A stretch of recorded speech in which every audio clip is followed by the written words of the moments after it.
সমস্যা হবে সেগুলি সঠিকভাবে বিচার। নগরীর বানিয়াটিলা সমাজ কল্যাণ সমিতির নবনির্বাচিত কমিটি 2026 ইংরেজির শপথ গ্রহণ এবং নির্বাচন পরিচালনা কমিটির সম্মাননা প্রদান অনুষ্ঠান অনুষ্ঠিত।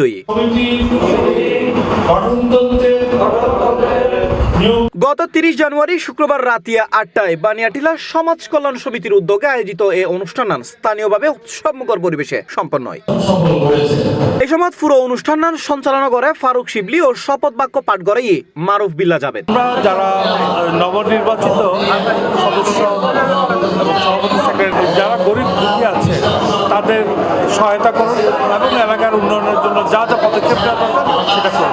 শপথ গ্রহণ অনুষ্ঠানত বানিয়াটিলা সমাজ কল্যাণ সমিতির 2026 মেয়াদর নবনির্বাচিত কমিটির সভাপতি হিসেবে শপথ লয় আব্দুল মাহবুদ সদর, সহসভাপতি হিসেবে শপথ লয় মিনহাজুল হাসান, সাধারণ সম্পাদক হিসেবে শপথ লয় রাশেদ মিয়া। এছাড়া যুগ্ম সাধারণ সম্পাদক হিসেবে শপথ গ্রহণ করে মঈনুদ্দিন সানি ও কমিটির অন্যান্য নির্বাচিত সদস্য।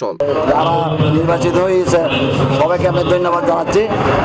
আর এখানে আমাদের এলাকা যারা সমাজ কল্যাণ সমিতির যারা আছে তাদেরকে আমি ধন্যবাদ করি। আমরা সবাই মিলে একসাথে সমাজের সামনে এগিয়ে নিয়ে যাব এই আশায় আমি প্রত্যাশা করি।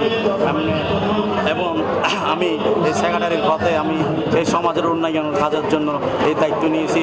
এই দায়িত্ব যেন আমি সারা জীবনভর মানুষের পাশে আমি কাজ করে যেতে পারি।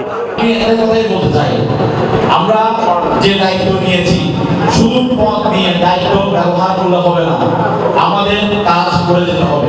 অনুষ্ঠানত বক্তব্যে নবনির্বাচিত কমিটির সদস্য হলরের শুভেচ্ছা অভিনন্দন জানাই এবং বানিয়াটিলা সমাজ কল্যাণ সমিতির সামাজিক উন্নয়নমূলক কর্মকাণ্ডরে আরো গতিশীল করে ফেললে আহ্বান জানাই।